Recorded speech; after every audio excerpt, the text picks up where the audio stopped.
Whoops, hold Good. on.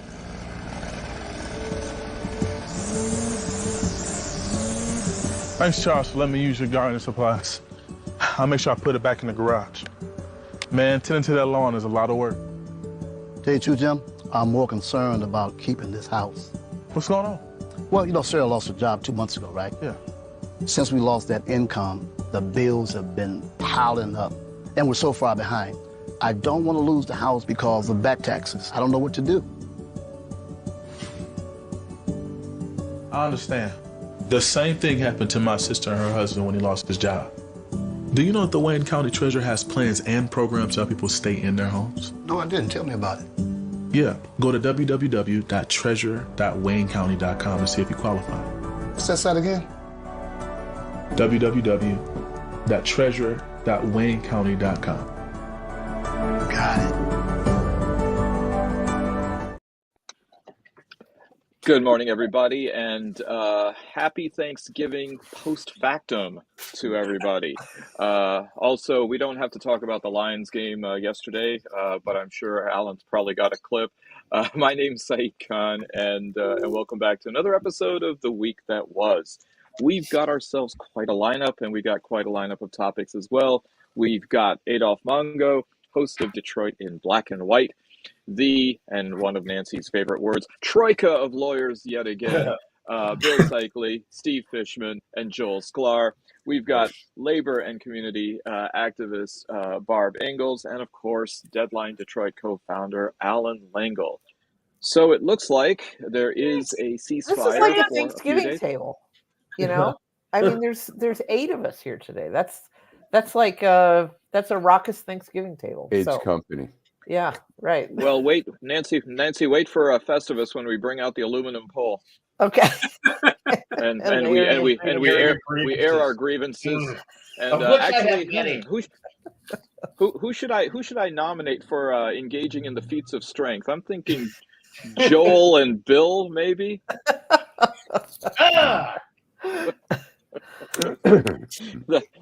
that has to happen. So we have a ceasefire. We've got a ceasefire in Gaza. It's a temporary pause, and it looks like 13 Israeli hostages and 12 Thai citizens have been released by Hamas, and there is some activity of aid and maybe even some kind of medical attention going in. It seems as though this thing is really day to day. And from what I understand, if there is a pledge by Hamas to release additional hostages, that will further extend the ceasefire. Thoughts on where we are now, 7 weeks on into this crisis? Yep, Alan. I think we still have a major crisis here, and I was reading an interesting article in the New York Times, an analysis of who takes over, and it's essentially saying that there's always talk the Palestinian Authority. And people are like, are you kidding me? That's like a 90s thought. They say maybe the Palestinian Authority, if Hamas is part of that, it's going to be such a complicated thing to bring this to a grinding halt and to move to the next step. It's really going to be very, very, and on top of that, they were saying there are people in Palestinians who are happy with the attack in Israel because they felt like Israel was so powerful that they felt like it was a good, as they say in Yiddish, a good zetz to Israel. And so I think you got a lot of complicated shit. I think it was more than that they were so powerful. I think that there are a fair number who said they were so oppressive. Yeah, oppressive. I think the language that we use here is important. Yes. All right. I stand corrected. Powerful. Can I get a translation on the Yiddish? What is Zetz? Zetz is like hitting somebody. Oh, okay, got it. That's what your father would do if you didn't do what he told you to do. Okay. I like that word. And is that 2 T's or 1? Asking for a friend. We write it right to left, so it's different. I tell you how to do it. Yeah, I am too. 2 T's or 1. Okay. One so, okay. All right. So well, there is. The one thought that I heard is that, as you said, Alan, maybe Mustafa Barghouti, the Palestinian Legislative Council member who's in jail, having him come out be a possible candidate to run a unified Palestinian Authority. So there is some creative thinking. Fish. We talk about this thing every week. We can talk about it for the next 10 weeks. Nothing's going to change till Bibi and his ilk are gone. That's all there is to it. We're not going to get anywhere doing what needs to be done as long as Bibi Netanyahu and his right-wing people are there. And, you know, I agree. We don't know when that's going to happen. We can talk and talk and talk and maybe this and maybe that, but the long and the short of it is, as long as that guy's in power and as long as he's doing whatever he can to preserve himself, that's all he cares about. He doesn't care about trying to resolve this issue. But Steve, I understand what you're saying, but I look at a time when they said the same thing about the leaders of South Africa. You got to get rid of them before you can have peace. And despite them having worse hopes than what Israel has, they found a way to come to some kind of compromise. Well, we don't have any Nelson Mandela in the Netanyahu government. I can tell you that for sure. It got to be somewhere. It has to be. Somebody has to step up to the plate and say enough is enough, because this cycle of killing each other, and now it's no holds barred. When you're an army, you fight people that's in the army. But this kind of warfare, they raging warfare on children, old people, babies, etc. And I'm saying it's just one-sided. People want revenge, and here we are. Somebody got to step up and say we can bring this to an end. Give them their state or not, but it just can't stay the same. But we agree 100%. Everybody on this panel agrees with that. But the long and the short of it is that the climate has to be such. You would think, I agree with you, Adolph, you would think that this would show people, and there's tons of Israelis and there's tons of Palestinians who agree with what you just said. The problem is they're not the ones that are in power right now, particularly in Israel. And the Hamas. Yeah, I actually think that's on both sides. And, you know, again, as a Palestinian, this is very incredibly troubling for me. But I think that some of the elements, well, let me back up. First of all, everything Steve said is true. Unfortunately, it's been true. It was true in 48. It was true in 56. It was true in 67. On and on and on. What can make this different, I think, is the relevant question. The answer, in my opinion, is nothing if Israel continues down the road with Netanyahu. Because what's going to happen is Hamas will be completely destroyed. That it will create more resentment and anger and frustration amongst the Palestinian people, and whoever replaces Hamas will make Hamas look like Disney World. So if something's going to change, and I do think that there's this much room for optimism. Of course, I said that about the Lions yesterday. And that is that there are players in the Middle East, like Qatar, that could be viewed as sufficiently neutral amongst the Palestinians that Arab peacekeeping troops could come in and settle down the situation in Hamas and give the Israelis, under somebody other than Netanyahu, the ability to get out. Because what we need is the ability to create some stability so that other people can come in and make the peace that Adolph's talking about. But Adolph, I think you were absolutely right. We need somebody to step up. Bill and I have talked about this, and I agree with Bill. I think one of the things, there may be a challenge there, is that some of the Arab countries don't want to appear like they're going in and opposing Hamas and going into Gaza, and there may be some challenges there. And let's go ahead. I think that's. Well, yeah, I mean, look, here's the problem, and this time I am speaking as a Palestinian, and I think I represent much of how the Palestinian people feel. The Arab nations have not been great friends to the Palestinian people. That's for sure. The fact of the matter is that Assad has killed more Palestinians than the Israelis. These are the realities. The Palestinian people have been used as pawns in the politics of the Middle East, and for any of the things that Adolph is talking about to happen, that has to stop. The Palestinian people have to be recognized as a people. They have to be given autonomy, and they have to be given the kind of respect that independent people have. And I have seen no evidence of that on the whole in either the Arab community or amongst the Israelis. So that's where we are. That element has to change if we're going to make any progress.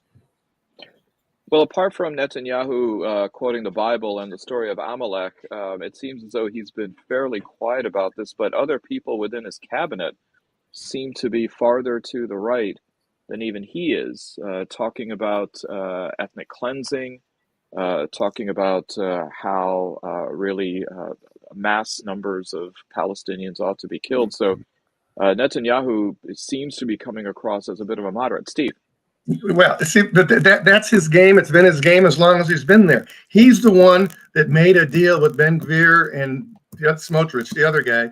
One of these guys has been convicted 4 or 5 times of treasonous behavior. One was not even allowed in the army, which is almost impossible in Israel unless you're ultra-Orthodox.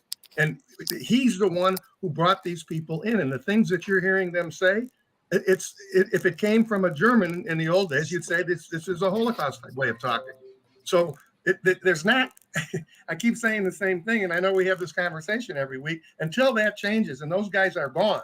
Because Bibi has no principle. Bibi's Donald Trump who speaks 2 languages. I've told you guys that before. He's the same. But as long as those guys are there, what you're seeing is that's an attitude of the Israeli government right now. Keep that in mind. These guys have positions in the government that gives them a chance to talk like that. It'd be like our Secretary of State talking like that, or our Secretary of Defense.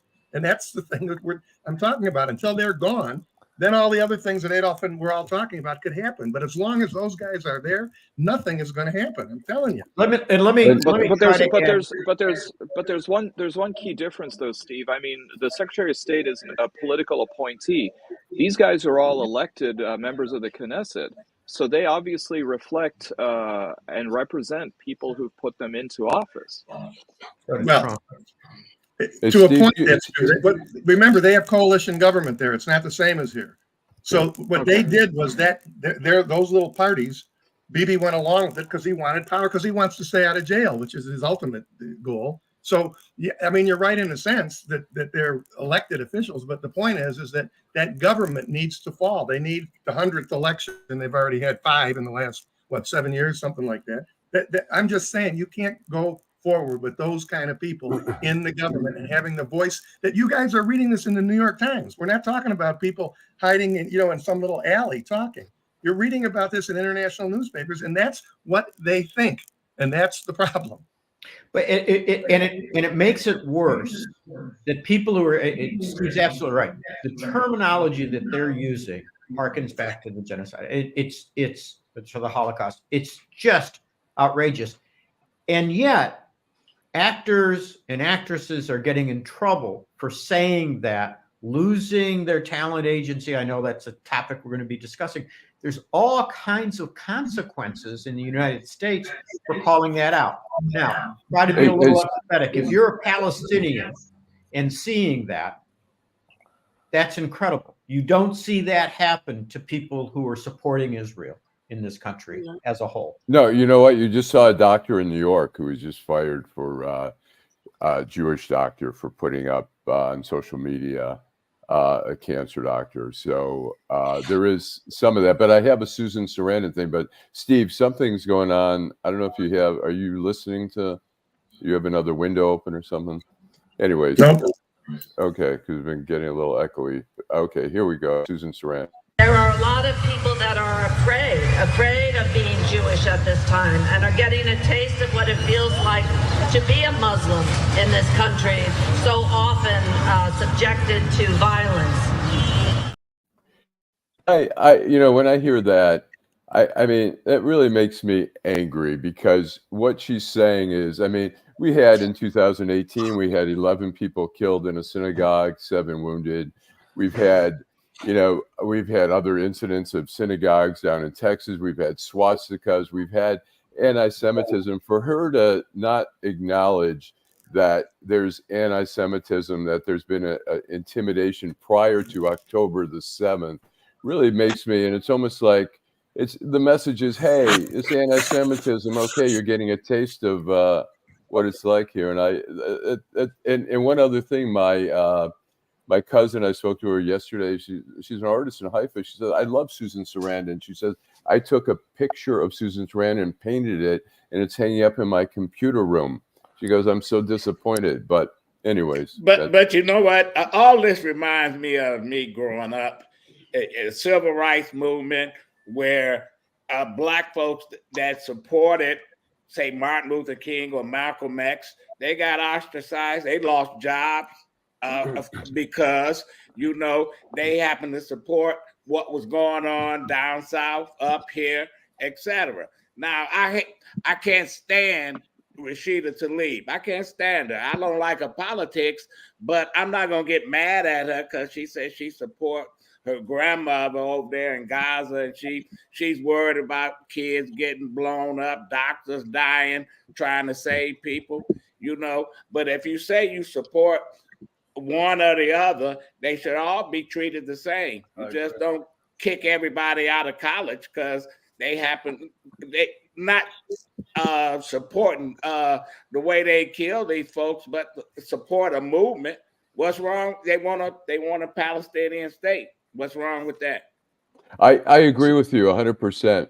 But what my criticism of Rashida Tlaib is that she has done nothing to try to broker any kind of better deal for you voted for her, Allan. You voted for her. I told you.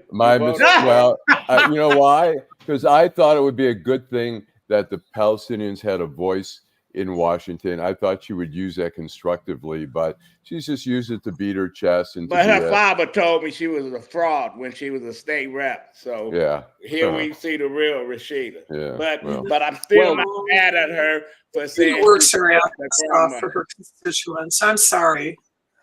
She's there. She's been there for years. I have to stand up for Rashida, and she might say something that you don't agree with. She's an excellent lawmaker, and she has done when she was in the 13th district. She done nothing for those folks in the 13th district. Nothing, zero. Well, there's a bit of a controversy, sort of indirectly involving Congressman Tlaib.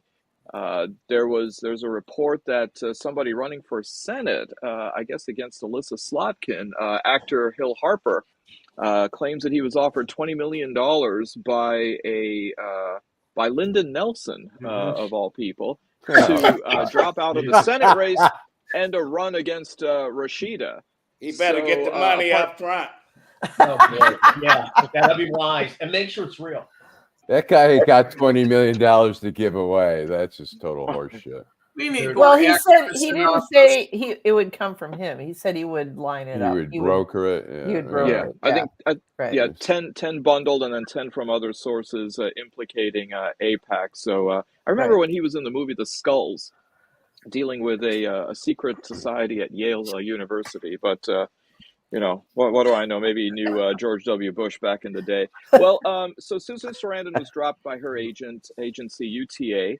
Melissa Barrera, who was part of the Scream franchise, up to Scream 7, apparently was dropped for tweeting a statement about Gaza being a concentration camp.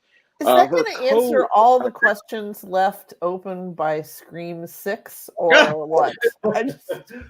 We're dying to hear. I know. I've been waiting for that 7. I'm sorry. I don't. I'm counting the days.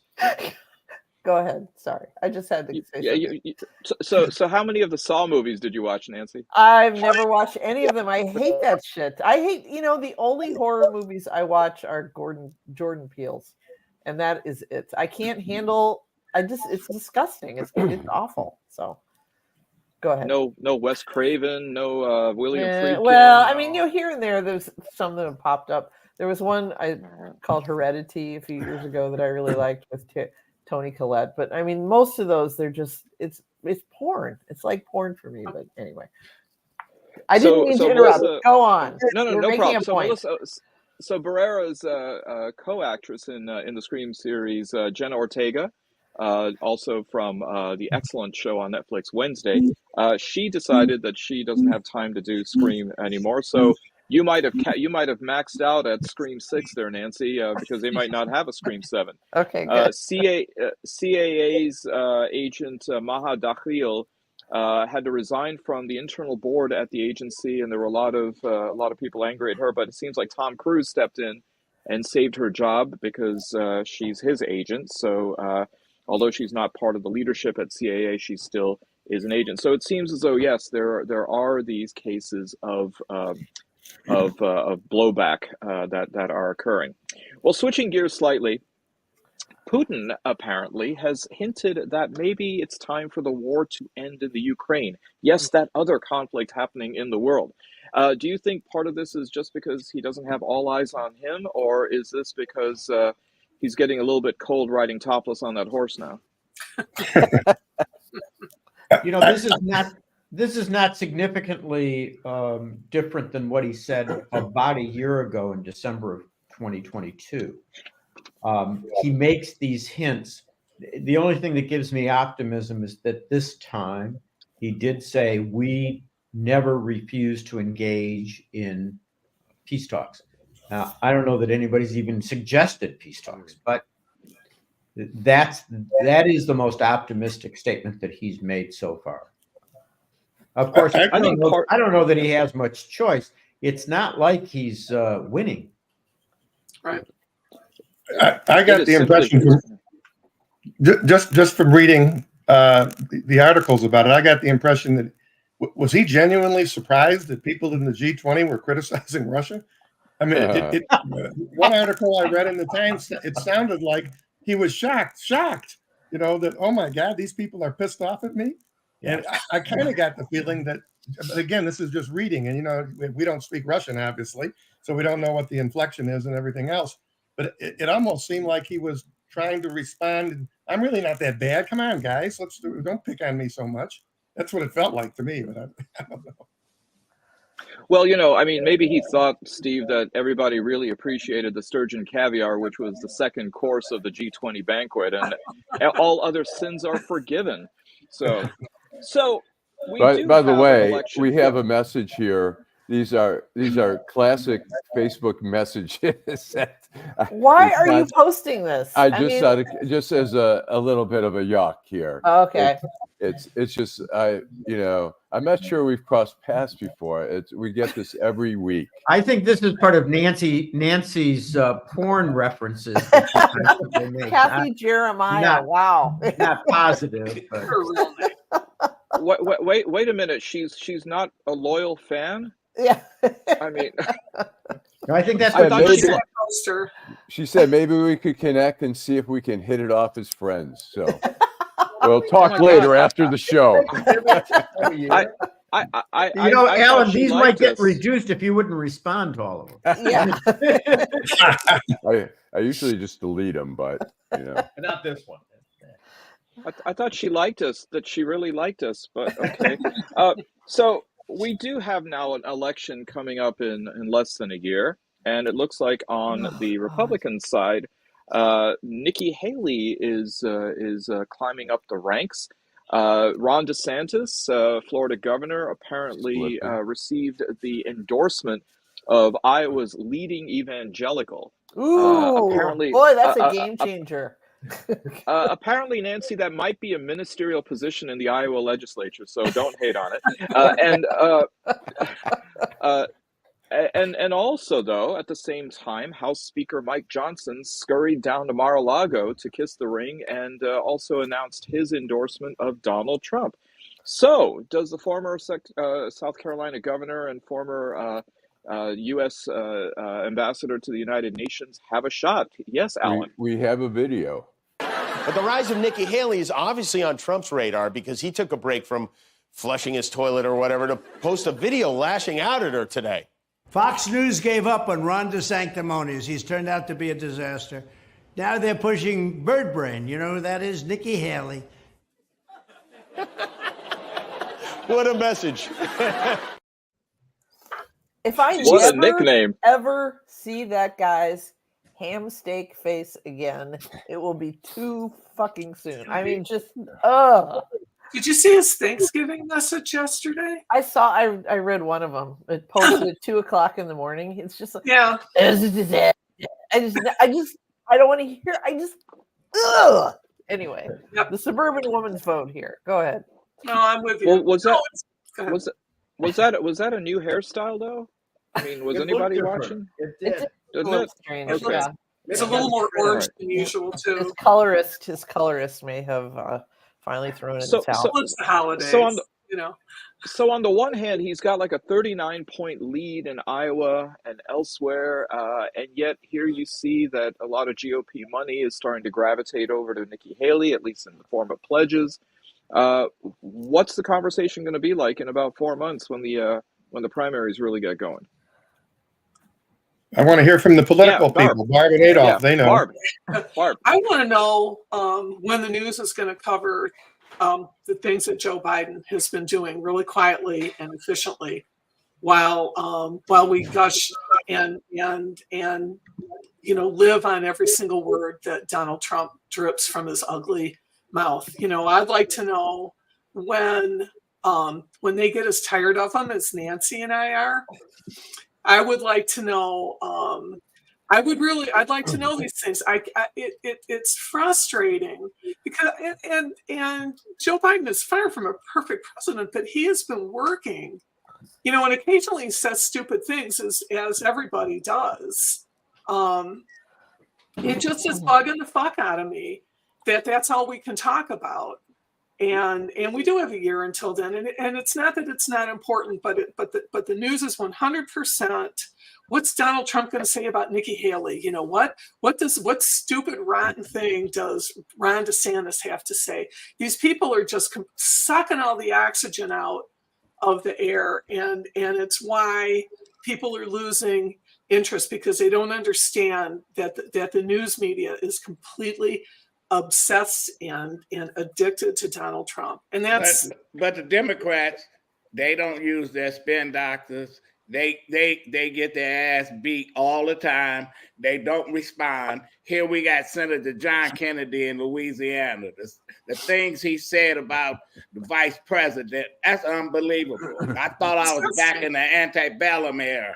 What did he say? Where the master can just go rape a black woman. What did he say about her? That she was dumber than dumb, and all kind of other racist bullshit. He said if her IQ was 75, and none of the Democrats jumped to her defense. They don't. When the Democrats are in power, they don't have a radical agenda. Republicans try to make sure there's nobody voting, etc. Democrats, we play fair. And you can't play fair. Michelle Obama said, if they go low, you go high. I said, no, you dig a hole under them and make them go down to hell. That's how you deal with it. The Democrats have been winning. They have not defended Biden. They have let Biden take the hits. I don't know how we deal with it, but I think that we're looking at the wrong problem. And I've tried to say this before. It's not Trump. It's the people who support Trump. And it's not just an American problem. We just saw another Trumparian elected in Argentina. Mm-hmm. We saw it happen in England. In the Netherlands. The Netherlands as well. And on and on. We've got to figure out how to battle the right. I don't know if Adolph's right about how to do it or not, but if we don't stop this wave to the right, it does not bode well for the future. We don't call them out when they lie, outright lies, and we don't call them. They don't call them because out. There's alternative facts now, Adolph. There is no reality anymore, right?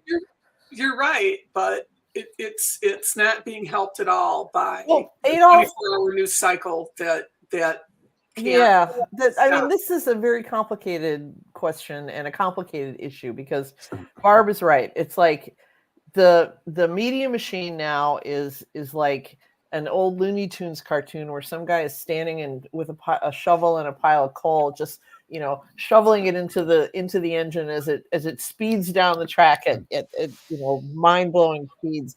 It's just content. And there are some people that you can always depend on for content. But Adolph, I want to ask you, when you say they don't come to her defense, who should come to her defense? I mean, the Congressional Black Caucus, they have created all these organizations in Congress. They supposed to jumped out there right in front of them. All right, well, that's Cory Booker is in the Senate. He didn't say shit. Yeah. Tim Scott ain't gonna say shit. No. Tim Scott is just a puppet of the Republican Party. Yeah. But I can't call anybody elected official. If I would have did that to somebody, the governor, and called all kind of names, they would be denouncing me all over the state. Right. But this is cute. The vice president is dumb. She slept her way to the top. And all this other bullshit that they say about her. You might not like her politics, but damn, they have no respect for her. One, they're terrified that if they get reelected, Biden is going to check out of here and she's going to be the president. That's the fear. Yeah, yep. I think so. We have on the good news. We have a Fox thing. We're talking about creating narratives and stuff. America has had its share of intractable wars, but Fox News has been tracking one forever war in particular. It's a war on Christmas. The war on Christmas. The war on Christmas. The war on Christmas. And there's no end in sight. Now it feels like the war on Christmas is coming earlier and earlier every year. So we came to the Fox News All-American Christmas Tree Lighting Show to talk to people about how they're surviving the war on Christmas. Is really proud about saying Merry Christmas. They say there's a war on Christmas. There is. There's a war on Christmas? I believe it.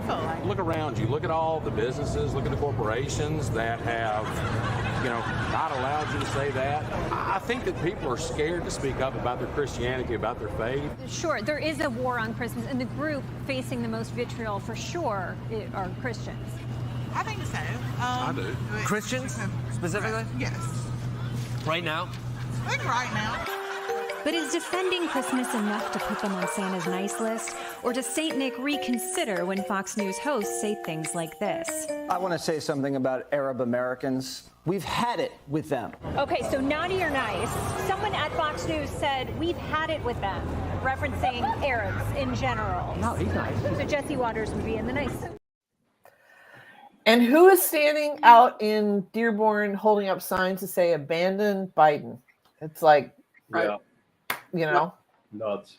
Yeah. So was that couple like the prequel to American Gothic? How did they manage to find themselves in New York City is what I want to know. Well, they sounded kind of like Foghorn. Like, yeah, I think so. Sure. So. Well, Barb, just so that you know that there is some positive coverage about the president. Apparently, the New York Post says that President Biden and son Hunter took the Thanksgiving polar plunge in frigid Nantucket waters. Yay. So, and the ocean survived. Yeah. So there's one for virility and Joe Biden. They're very vigorous. It's true. Very much so. Well, talking about, as Bill said, that there has been a rash of Trumpians, if you want to now unfortunately use that as a political description. Javier Milei is now the president of Argentina, who actively ran on a MAGA, Make Argentina Great Again slogan. Geert Wilders, a pretty well-known Islamophobe in the Netherlands, his political party won the plurality of seats and will be forming a government, but has to find other political parties to go with him. And has also talked about abandoning climate action measures, which of course is strange because the Netherlands is under sea level. Right. So I don't know how that's going to work unless he's going to be wearing galoshes for his entire term. But also that he wants to leave the European Union, which will be called Nexit, apparently. Why the lurch to the right everywhere? I thought that by now people would have realized what a mistake Trump was and seen it as an example. Personally, I think it's because of the erosion of the middle class and the rise of this bloated super billionaire class that, is happy to, install gold toilets in their 12th house, et cetera, while people who work for a living are having a harder time than ever. And, we talk about jobs going to the cities, which is true because more jobs are brain jobs as opposed to, muscle jobs. But it's more and more expensive to live in cities. I mean, daily life is getting harder and harder for people who are either poorly educated or not, or educated but can't find their way, in the world. People like me who had to work for Allan Lengel, but it's tough. And so I feel bad for you. Oh yeah. It's tough for them. And so they're looking for a reason, and they're looking for somebody to say the things that they want to hear. And that's what Donald Trump does. So Steve.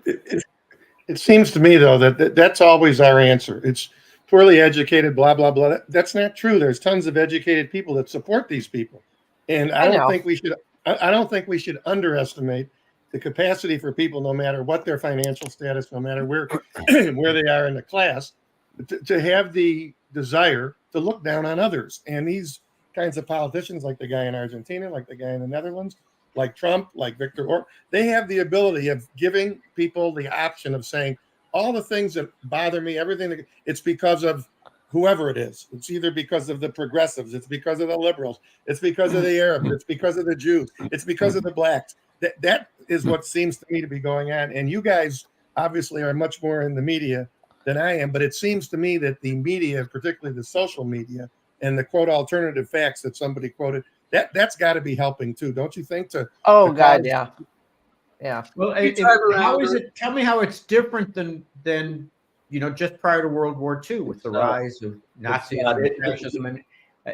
This is history repeating itself from my perspective. Absolutely. Every time there's a lurch to the right, bad things happen, and now there's a global lurch to the right, and bad things are going to happen. I mean, historically, we've seen the recipe. We're going to get the same fucking cake. It ain't going to change, and that's really disappointing in us as a species that we can't learn from our recent past. And that's what Kenneth. One of our viewers, Kenneth Reed, said that Trump once said at a campaign rally that he loves the poorly educated. I think that's the only poor that he doesn't have contempt for. Alan, I think we have time now for a commercial. Because I live in Detroit, I was able to get tuition-free college through the Detroit Promise. I feel very fortunate working with the Detroit Promise. They were able to afford me so many opportunities. I'm currently studying media production and journalism at University of Michigan Dearborn. I'm looking to take my talents further into the production industry, short films. I love working with people here, and this is where I want to be. And that's why I'm Detroit for life.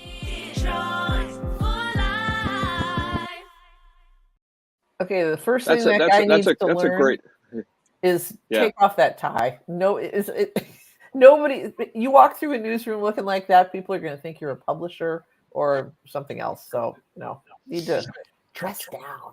So sorry. I thought you only focused on being a grammarian, Nancy, not on the sartorial politics of Actually, things. It's funny. I have, over the course of my career, I have seen the standard slip and slip some more. And it's, I mean, when I started in newspapers, it was coat and tie, then it went to shirt and tie, then it went to shirt with a collar, no tie, then it went to polo shirts, then it went to legible t-shirts. I mean, and the day that I saw one of our more promising young reporters walk in the newsroom on, not on weekend, but on a weekday, wearing a t-shirt that said mustard plug on the front, wearing Tiva sandals, I thought, all right, I think we've gone as far. That guy looks very good though. He's very Natalie dressed. Maybe he's looking at TV. I don't know. Mustard Plug is a band, isn't it? Nancy? It's a band, yes, it is. Yeah. But there's something about the name Mustard Plug. It just sounds kind of gross. So there you go. It's supposed to. I know. We got a very nice message from Joan Rosen. Barb, appreciating what you've said about Biden's economic achievements, education loans, health coverage, jobs, Nothing is covered in the media, never front page news. Again and again, the Dems are criticized for poor marketing. Well, then get on with the program. CNN was blamed for giving Trump the election last time for their 24/7 coverage, but they're doing it again. Joan's voice, she says, is not grand enough to reach the big media. Allan, thanks for this. Just happened to come across this.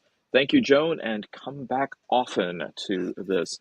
I have to say something on fashion in the newsroom. When I worked at the Detroit News, everybody who wanted to dress up for the day, if they had to go to court or whatever, would wear a blue blazer. There were about 6 or 7 blue blazers hanging up next to each other. And one day I went for a dinner break to Greektown with a friend, and I grabbed the wrong blue blazer, and it was a little loose. And I was like, I must be losing weight.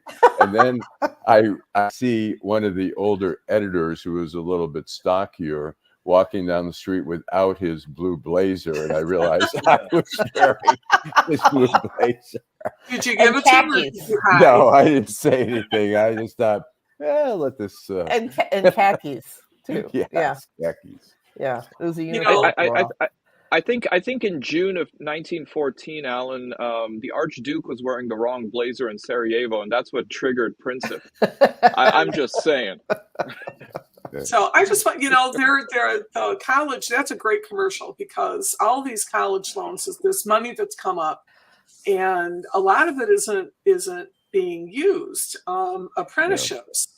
Right now, you can go to a 4-year apprenticeship and be paid the whole time, and come out of there if you have the math skills to be an electrician. But you can get a pretty good job. You can work hard, but you can get a good job. And no one is taking these, and I don't know what the answer is to that.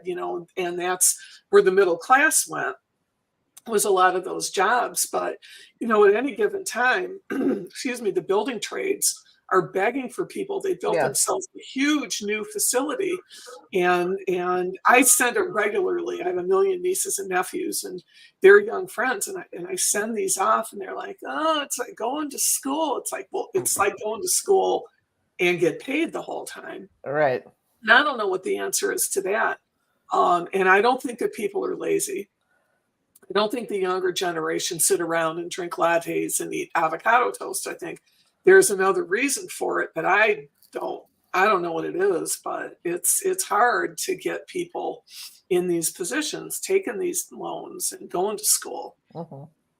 What a terrible diet there. That's so dystopic, Barb. Avocado toast and lattes. Social media. I know what people are saying. I don't even think Maria von Trapp would sing about those, but all right. I think Barb, though, I think Barb has a great point, and I think that we have some hints about why.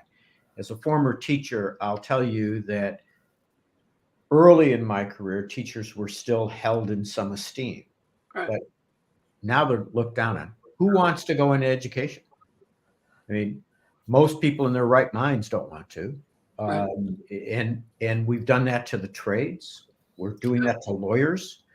And this societal pressure to be or not be what is held in esteem, I think with this generation, as with our generation, is serious and is a problem. I agree 100%. I don't know, Bill. I mean, getting paid menially just for the privilege of corrupting the young is worth every day doing this. I consider myself the luckiest man on the face of the earth. Joel, I'd like to hear the psychological approach to this. I mean, why people decide to make decisions against their own interest. Just that whole cognitive dissonance theory, we're so predisposed to certain things. We can justify any act, and we're seeing that now. I mean, going back to the initial Israeli-Palestinian issue, we're seeing that now. Yeah, it's we're self-destructive people. If you look at our history, we're vicious to each other, and that doesn't seem to be stopping. It seems to be accelerating, quite frankly. And it's, is this a death wish that we have collectively? Is this a pathology of a collective organism dying or being sick? I think it's an organism that's sick and needs a shitload of help. And I don't know where that's coming from. So my view of it is this is pathology is getting worse. It's not getting better, and hopefully it will heal generation. But God only knows. Part of it could just be the kind of indignation that we see on display in this particular item. Jadana and India Dings of, I think, formerly of Grosse Pointe, Dingus, sorry, are suing their former neighbor in Grosse Pointe for racial harassment and discrimination, Ryan Wild for displaying a Ku Klux Klan flag out of a window pointed directly at their house. Right. So for those of you who are denizens of Grosse Pointe, or anybody, especially those of you from the legal troika, what say you about this case? Oh boy. They harassed that family so bad that Jadana, who I know, her and her husband split up and they moved out of Grosse Pointe. Now, and law enforcement in that city failed them. You know. So did the prosecutor's office. Oh, don't get me to talk about Kim Worthy. Yes, but the bottom line is that people shouldn't have to take that kind of harassment. But I know, and you know, that people have killed each other, next door neighbors, etc., over disputes. I grew up with a guy. He graduated one of my brothers. He died in prison, life in prison. Nice guy, worked hard, argued with the neighbors. He shot 2 of them and killed them. Listen, so it is tough when you have a family who you got a guy looking in your window, doing all kind of stuff. Yeah, I hope she gets $1 billion. Yeah, and think of the rage. I mean, to be able to put up a swastika, whatever the hell you're doing. Think of the hatred, the entitlement that I'm entitled to do this to somebody else, right? That I'm better than them, they're nothing to me.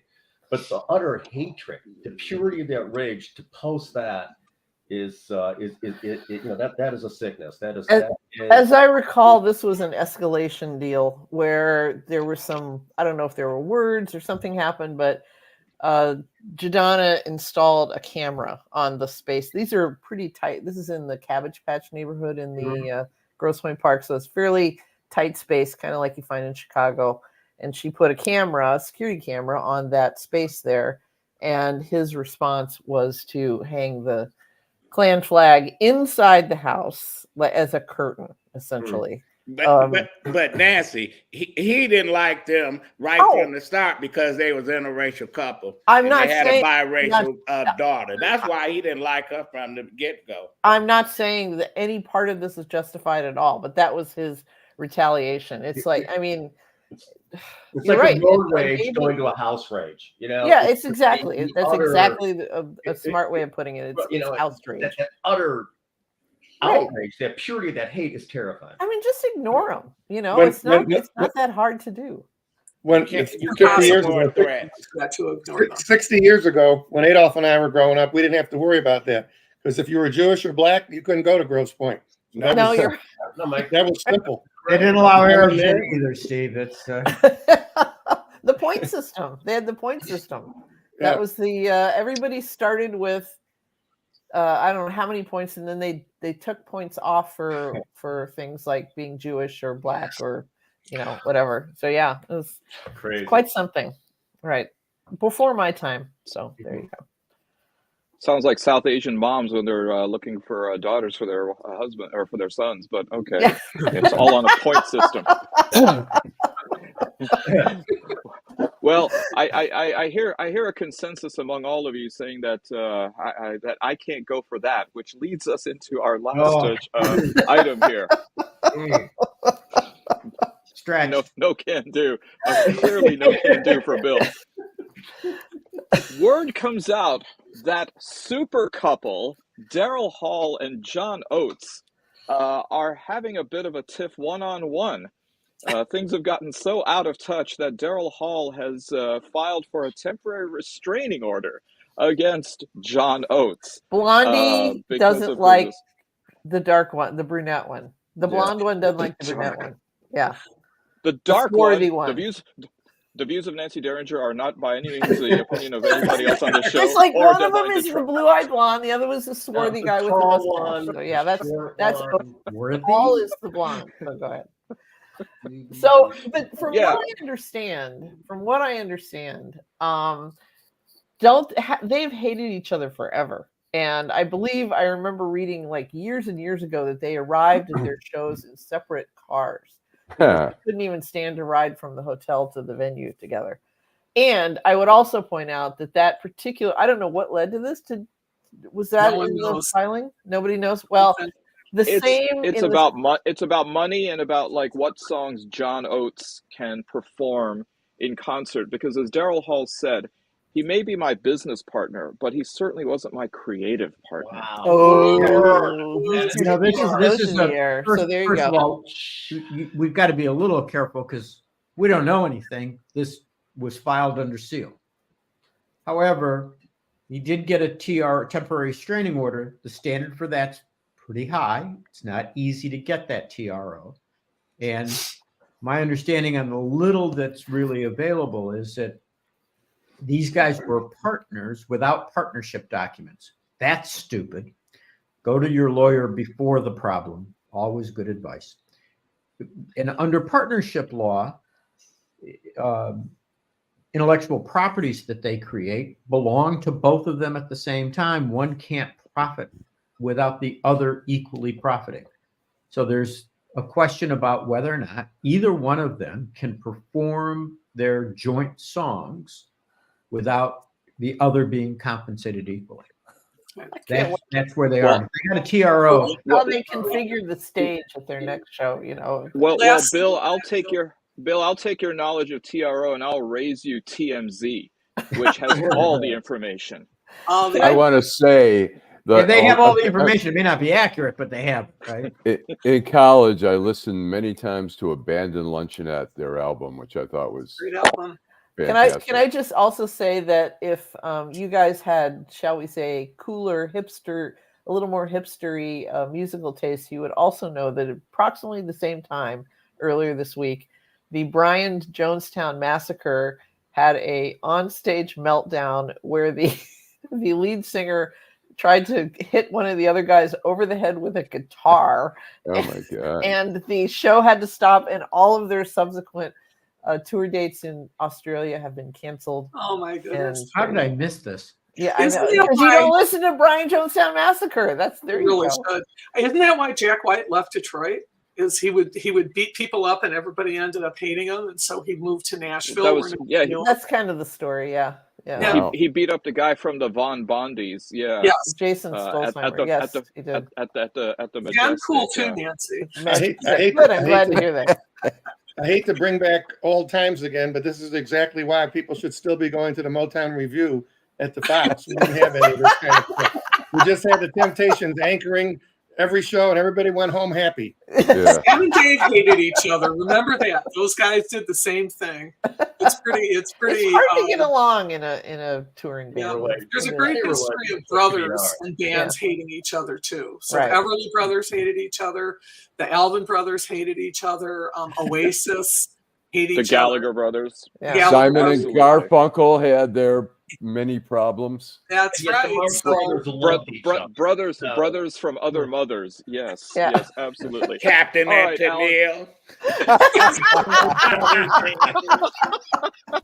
I can see Tina Turner. I'm going to join in. There you go. That was the best headline that was ever written in the New York Post. Did you ever see that? Ike beats Tina to death was the headline in I think it was the New York Daily News. Beats her to death? When Ike died. Oh, wow. Wow. I've seen it. I was like when the witness in the Gotti case suddenly had amnesia on the stand, the headline in one of the tabloids was "I forgotty."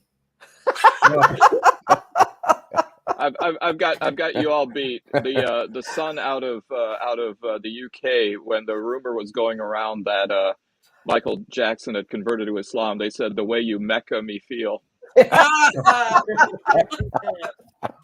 Grim shot. Right. There you go. All right. I think, Alan, at that we should go to Time commercial. for.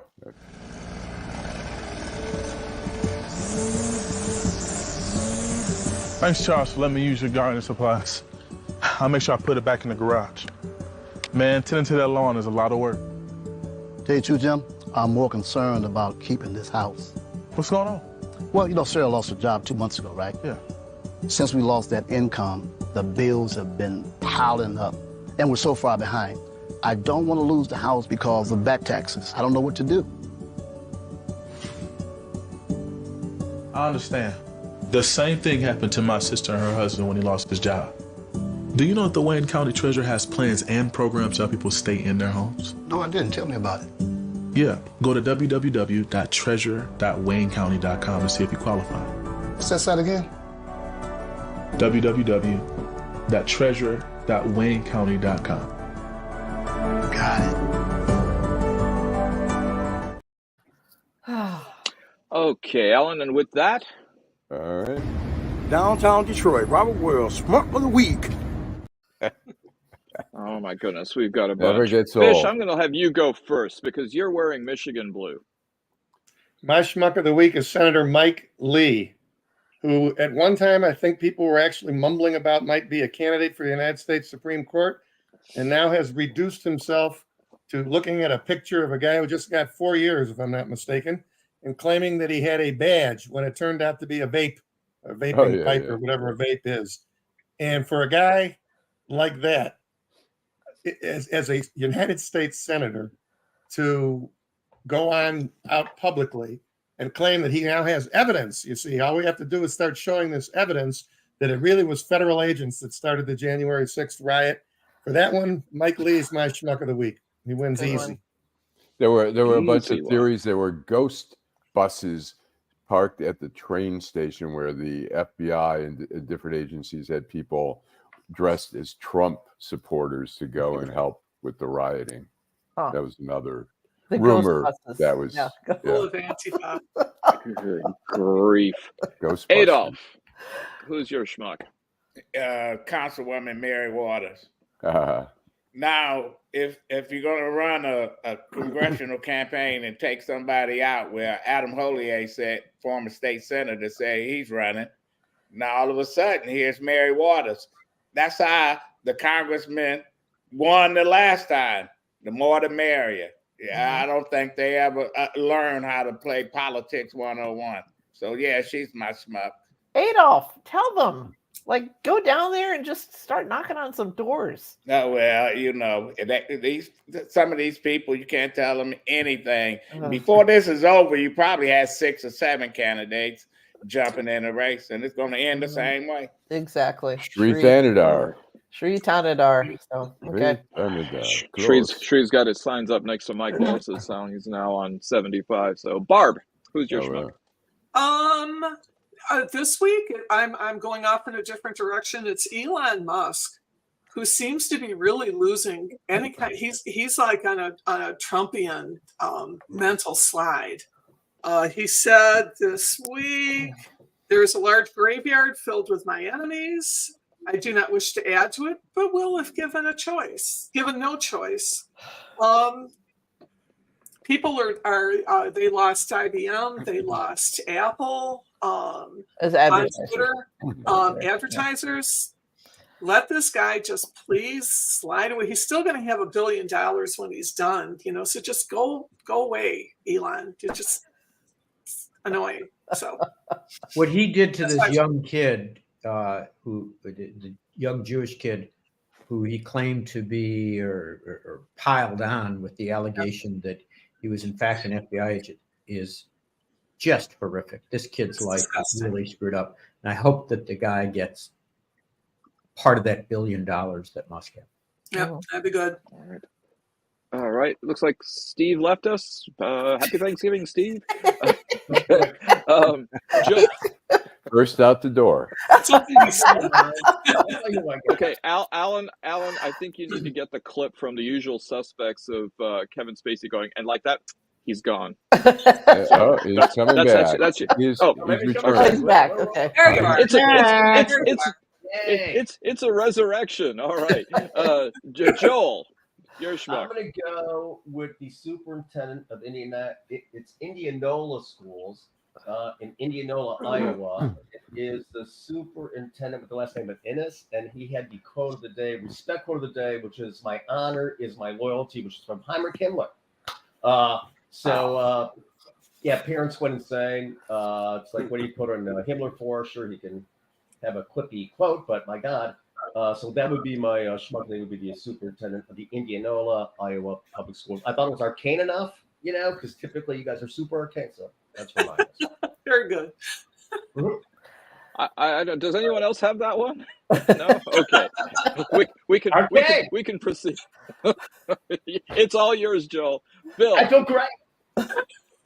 Yeah, I want to go back to Grosse Pointe and go with Ryan Wild. The fact that son of a bitch is still in that house is amazing to me, and Bill, ought to be a special place in hell for that. Let me introduce you to some of my neighbors, but I used to joke when I was a kid. I mean, Judge Sheriff moved into Grosse Pointe, and I used to tease him because I told him I always had to carry my passport when I went over there to get in. And they stamped my visa. It's 24 hours. You got to be out. Be out by sundown. It's a sundown town for everybody. So, and back in the day, you'd get Canadian roaming out there. It was terrible.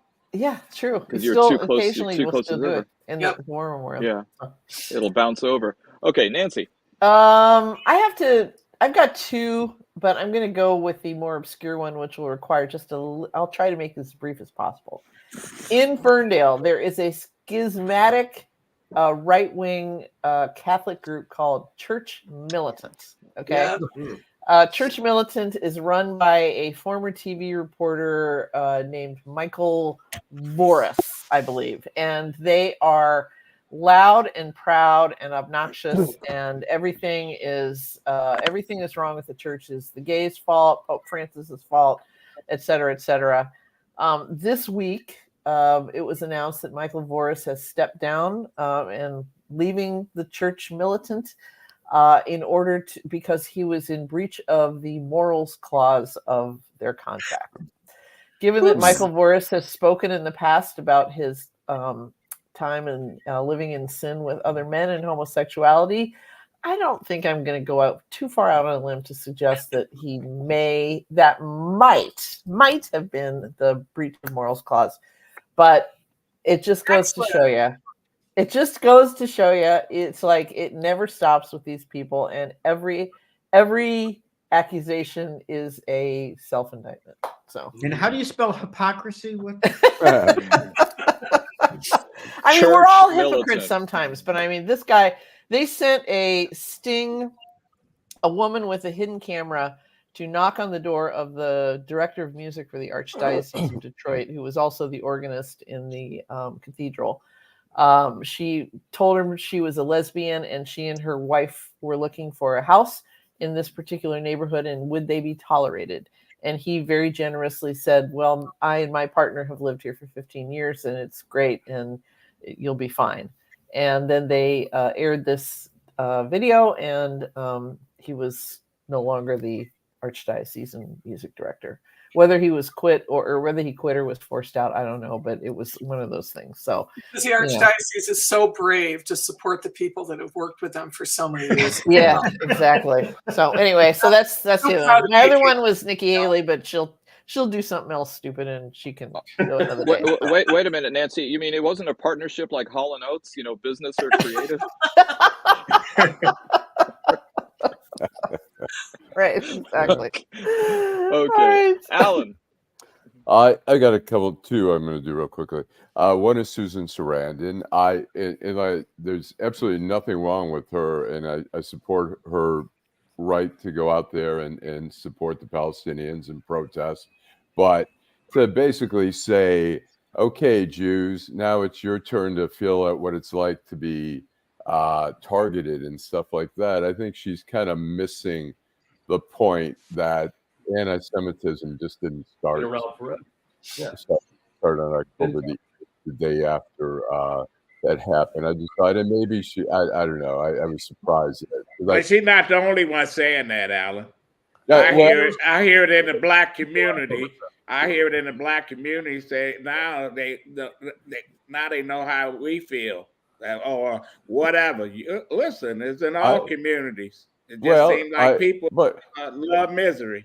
Yeah, but it's not, like I say, it's not. I mean, we had the Pittsburgh synagogue. We had recently something down in Texas where someone held captive some people in the synagogue there. We've had swastikas. Listen, Lengel, you can put you missing a million of them, and I can do the same thing. Right. But all I'm saying is, people like that, you just got to keep moving and can't worry about whether they said, now you know how I feel. Listen. And look, Ernest Hemingway put it best when he said something like, no matter how justified war is, it's still a crime. Yeah. And whoever, both sides have arguments. And the other person real quick is Rona Romney McDaniel, who is, so compromised as a human being. She's making about $400,000 a year as the RNC chair. She does not, from what I'm told from some reliable source, she does not like Trump. Her and Trump go at it. Trump has tried to get her to cut out the debates, and she hasn't. Her record since she's been in has been, 2018, 20, 22, losing record for the party. She needs to get rid of Trump, and the only way she has her job is because of Trump. And she gave up her middle name when Trump said, okay, will you mind dropping Romney? And she agreed to it. How compromised can you be? Would you like my soul? Anybody who has caused this many problems for the Republicans, I support, and I object to you calling her the schmuck of the week. All right. Well, my schmuck of the week is actually, I think, a pretty easy one. It's former NSC chief for South Asia, former Department of State Office of Israel-Palestine Affairs under 5 different administrations, including the Obama administration, Stuart Seldowitz, who decided that he was going to go ahead and stalk and harass a halal food vendor in the Upper East Side of New York City. Oh, that guy. Calling 24-year-old Mohammed Hassam, an Egyptian American, calling him a terrorist, saying if we killed 4,000 Palestinian kids, it's not enough. And did you rape your daughter as Mohammed did? Mr. Seldowitz was first. He says, "I'm not sure if that's me in the video," which went viral, but now has been arrested and charged with aggravated harassment, hate crime stalking, stalking with intent to cause fear, and stalking at employment. Yeah, at the 83rd and 2nd stop of the Q subway line, if anyone's interested in going there. Wow. Talk about being a diplomat there. Yeah, but that was the other shocking video. Go ahead. He was smiling. That one was kind of rough. But the other one who I want to say is also a schmuck was the bastard who also was a halal food vendor who charged a friend of mine $8 for a hot dog behind Bryant Park last week. So whoever you are a Shonda for doing that and deserve a Zetz. All right.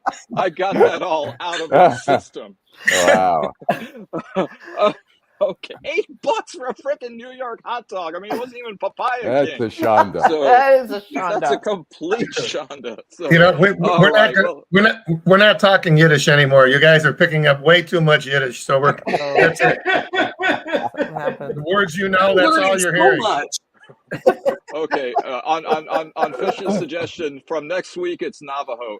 All right. Well, listen, thank you everybody again for being on the show. Thank you, Adolph Mongo. Thank you, Bill Seikaly. Thank you, Joel Sklar. Thank you, Steve Fishman. Thank you, Barbara Ingalls. Thank you, Nancy Derringer. And of course, thank you, Allan Lengel with the last word. Drive home safely. Take care, everybody. And